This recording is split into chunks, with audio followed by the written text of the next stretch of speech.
Là, celui-là, il est très bien parce qu'il est vachement épais. Alors, le tie-back, c'est un tissu de polyéthylène. Donc, le polyéthylène, c'est un des plastiques qui sont corrects pour les objets. Et en fait, c'est un tissu, c'est non tissé. C'est un tissu, mais c'est non tissé. C'est-à-dire que c'est comme un fil de polyéthylène qui est passé dans tous les sens sur une matrice et ensuite qui est pressé et chauffé pour former ce tissu. Donc, l'avantage, c'est qu'il est difficile à déchirer et qu'il est imperméable sur un côté et il est non abrasif. Voilà.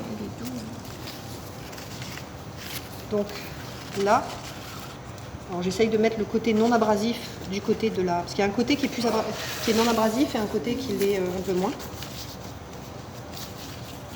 C'est un peu grand, mais parce que je vais essayer de faire d'en mettre deux.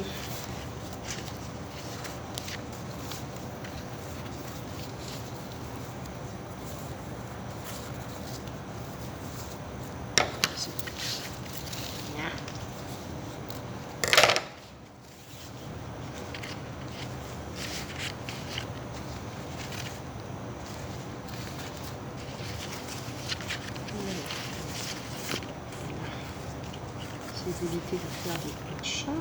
Voilà. Ok. Et le livre de coups que je vous ai confié hier, et ben, je suis presque sûre, comme tu viens de dire, que c'est un papier de coton. Parce qu'il n'est pas du tout jaune. Bah oui. Et j'ai été très étonnée de voir ce livre qui est le plus ancien et qui pourtant n'a pas du tout jauni. C'est sûrement ça. Ok. Donc là, on va faire pareil. On est là, on est là. Donc, alors, attends, il y a un petit morceau là, on va le garder au cas où.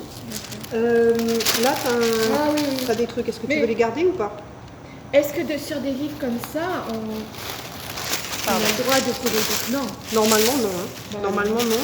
Mais attends, parce que ce que tu peux faire, c'est que là, il va être enveloppé. Donc alors, au niveau de l'enveloppe, normalement, tu l'entoures. Et quand tu arrives à cet endroit-là, en fait, tu mets les côtés comme ça. Voilà. Et après, on finit de l'entourer comme ça. Parce que comme ça, l'avantage, c'est qu'il n'y a pas de morceaux qui dépassent de chaque côté. En fait, c'est les bords, on les rabat et ensuite on fait ça. Mais après ça, ce que tu peux faire, c'est si tu as besoin de garder ça, tu peux le mettre sur le papier de soie. Tu peux le mettre ici, tu vois, tu mets tes trucs et après comme ça tu l'enveloppes. Donc maintenant, emballage, qui c'est qui s'y colle? Parole. Allez, vous allez voir.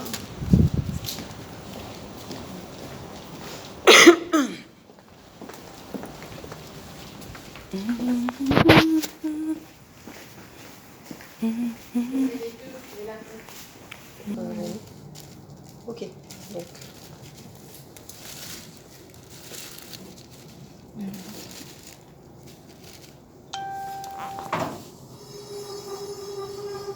Peut-être pas autant. Donc tu fais d'abord le côté qui est là, puis après tu fais celui-là. On s'en fout, tu fais celui que tu veux.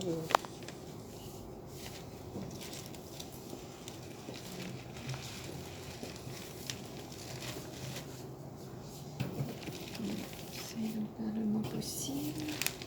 T'as mis comme ça? Oui, tu peux. J'ai quand même de place. Oui, il faut que ça puisse se fermer, de toute façon. On est quand même mise le plus possible. Non, oui, voilà. Non, mais bon, t'es pas à 1 centimètre près non plus. Là, il est branché. Il est branché, mais il n'est pas... pas allumé. Là, il faut faire attention que le papier de soie ne se prenne pas dedans. Oui, parce que sinon, il va passer. Ils sont un peu alors? À 1? Quelques secondes ou plus?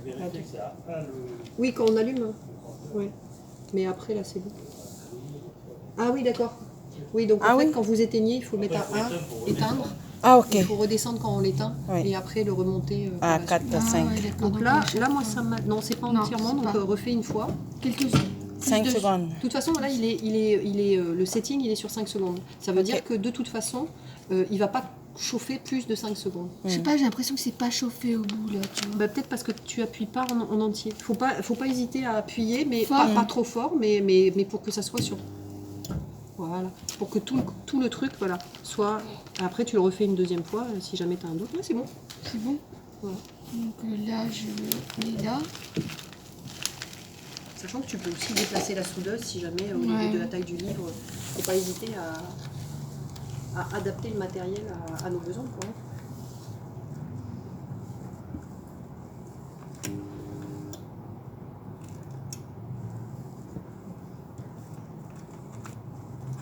Moi, je pense que c'est bon. Là. Bah voilà. Peut-être pas là. Si tu as un doute, tu le refais une deuxième fois. Après, si les deux sont pas à côté, c'est pas grave non plus parce que de toute façon, tu peux c'est un peu frisé. Hein? C'est un peu frisé, mais on s'en fout. Non, normalement. Alors, pour vérifier si vraiment le truc est bien, en fait, tu appuies comme ça et tu vois, il va y avoir un peu d'air qui va être dedans. Si tu vois qu'il y a de l'air qui s'enlève, ça veut dire qu'il y a un trou quelque part. Tu vois? Là, tu appuies et ça gonfle. Ça gonfle, donc voilà. Donc c'est bon.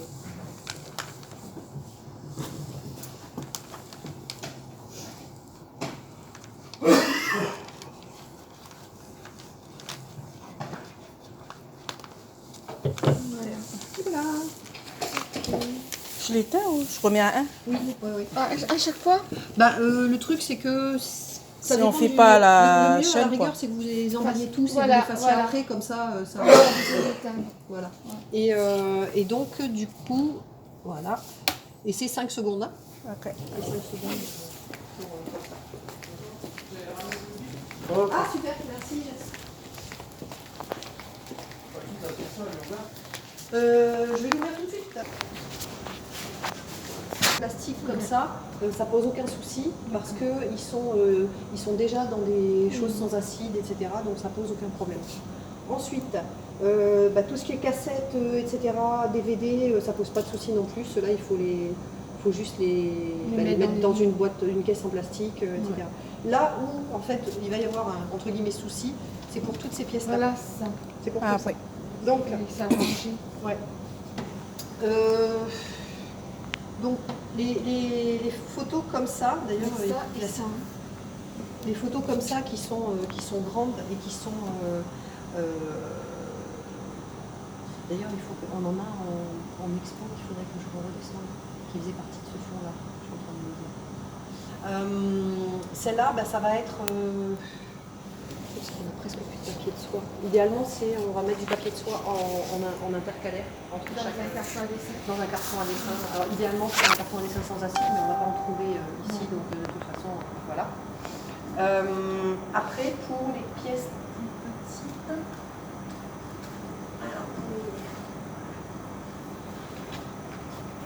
pour les choses comme ça c'est des objets de la collection. Non, il y a des trucs, c'est bon. Ah oui, mais ça doit être des trucs qui font partie d'autres dossiers. Et qui ont d'autres dossiers. Je les ai vus dans le dossier. Et qui ont été enlevés. Sur la cuisine. Et on ne peut pas les remettre dedans? Il n'y a pas, la place? Et derrière, il y a marqué quoi? Parce qu'il y a des choses. Il y a les Berlo et 2000. Ouais, ça c'est les...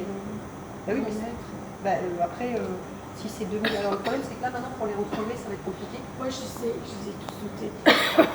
mais tu fais comment pour retrouver les trucs si tu vois pas les... Je sais. Ok. Je les ai mis comme ça, c'est parce que je savais que je les avais déjà notés, c'est une manière pour moi. Ils sont tous là, les étiquettes. Quand tu vas devoir retrouver le truc, ça va être trop. Ah bon. Alors idéalement, ce qu'il y a c'est que ceux-là ils ont été enlevés de ces dossiers-là. Donc ça veut dire que ils ont peut-être déjà des sachets en plastique avec des emplacements qui sont vides et qu'on peut réutiliser. Pour ceux qui n'en ont pas, par exemple cette série-là, une exposition de Sydney, elle a rien d'autre. Donc on a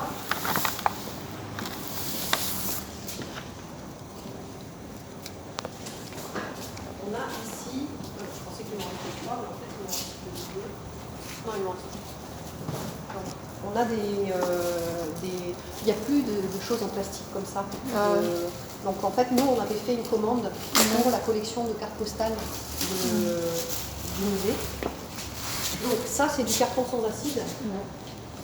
Et voilà, ce sont avec ce sont des classeurs, mais sans acide, justement pour classer tout ce qui est photos, matériel icono. Ce qu'il faut savoir, c'est que les photographies, ce sont les objets matériellement qui sont les plus fragiles à la dégradation. C'est-à-dire que si le papier, c'est fragile au niveau de l'acidité, les photos, c'est 100 fois plus fragile à l'acidité justement. Donc il y a des matériaux spéciaux qui passent des tests pour savoir s'ils peuvent être mis en contact avec des photos ou pas. Donc et ça en fait partie par exemple. Et donc ensuite, ici on a des feuilles comme ça pour mettre dedans. Alors ça c'est au format carte postale, mais en fait il suffit de regarder, là c'est en polyester, hein, c'est des pages d'album en polyester A4, donc ça c'est un truc A4 donc ça va. 4 pockets, donc il y a 4 poches pour pouvoir mettre des choses. Sachant que, donc voilà, là on a, voilà, one pocket, donc pareil mais one pocket. Donc ça veut dire que ça, pour les feuilles, les photos qui sont là-bas, en fait, ça serait idéal. Donc là, on a... on en met deux. Oui, on peut mettre recto verso, mais voilà, comme ça, il y en a une par photo, et après, on peut les ranger dedans. Et on en a des 8. Là, il y en a des 2 pockets, 8 pockets, donc, et 20 pockets. 20 pockets, c'est pour plutôt des styles négatifs ou hecta ou des trucs comme ça. Donc voilà, donc ça c'est du matériel, c'est le matériel idéal en fait pour ranger ce genre de trucs. Et comme il nous en reste, et que nous a priori là on a fini avec l'emballage de tout ce qui est icono, voilà. Par contre il ne faut pas le gaspiller parce que, quand je dis gaspiller, c'est que s'il y a des photos comme ça, où vous avez déjà repéré qu'il y a un album dans lequel elles sont, et qu'il y a de la place, autant les mettre dans leur truc où elles seront avec les autres photos de la même série, parce que comme ça, au niveau intellectuel, elles sont dans la même série, mais deux, ça évite d'utiliser ça, parce qu'on n'en a pas beaucoup, etc. Parce que là, on en a 1, 2, donc comme je disais, et là, c'est un 8, justement, pour des photos petites. Et là, on en a un troisième, normalement, qui est en dessous.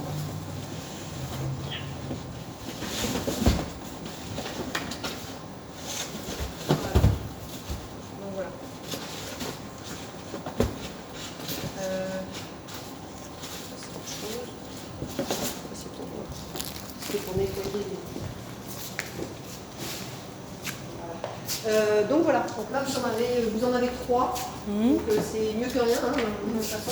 C'est pas, il n'y en aura peut-être sûrement pas assez pour tout ce que vous avez, mais là il y a d'autres pochettes. Il y a d'autres pochettes, mais bon. Par contre, tu as beaucoup de pochettes comme ça. On peut les utiliser. Oui. Pour celles qui sont libres, là, qui sont. Oui, voilà, mais c'est ça le but, c'est de les utiliser. Parce que bon, le classeur, c'est peut-être bien mieux. Ah bah, mais si vous utilisez les classeurs, parce que ça évite qu'elles se baladent partout. Voilà. Après, une fois qu'il n'y aura plus de classeurs, au moins après on peut les mettre dans une boîte ou un truc comme ça, en attendant d'acheter des classeurs l'année prochaine ou un truc comme ça.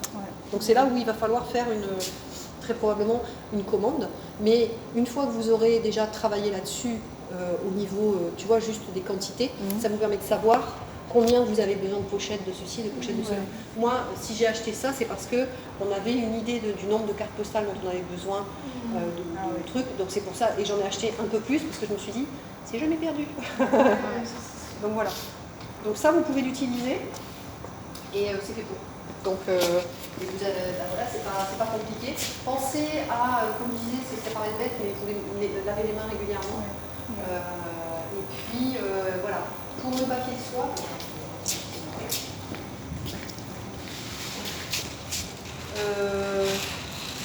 voilà, essayez d'utiliser le papier de soie